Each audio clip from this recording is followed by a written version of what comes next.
যুদ্ধবিমান বিধ্বস্ত হয়ে আছড়ে পড়ে মাইলস্টোন স্কুলে, মুহূর্তেই আগুন ধরে যায়। ২১ জুলাইয়ের এই ঘটনায় প্রাণ গেছে ৩৬ জনের, যাদের বেশিরভাগই ক্ষুদে শিক্ষার্থী।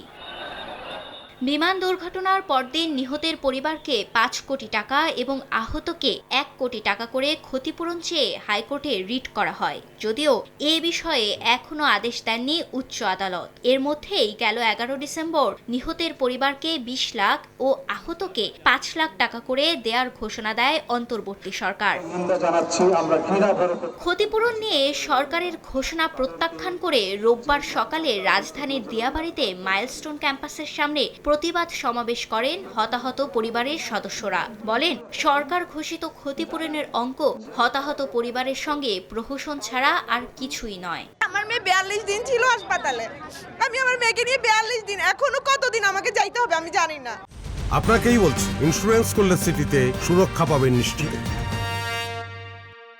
প্রতিদিন ওকে লিকুইড ফুড খাওয়াইতে হয়। আপনি বলেন তো আমি একদিনে তাকে কয়টা স্যুপ খাওয়াবো? আমরা জয়নুল আবেদিন স্যার যে রিটটা দিয়েছিলেন, আমরা সেই রিটের বাস্তবায়ন চাই।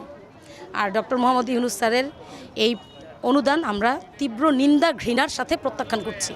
এই আয়োজনে অংশ নেয় বিমান দুর্ঘটনায় আহত ষষ্ঠ শ্রেণীর শিক্ষার্থী নিলয়।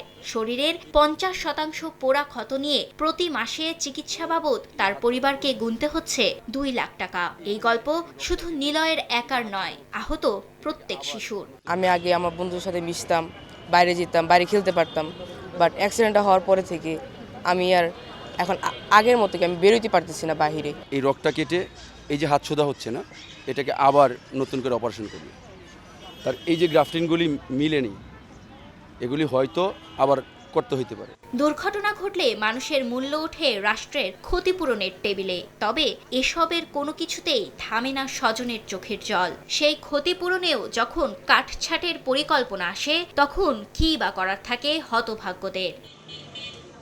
ফাহরিয়া ফারুকী, সময় সংবাদ, ঢাকা।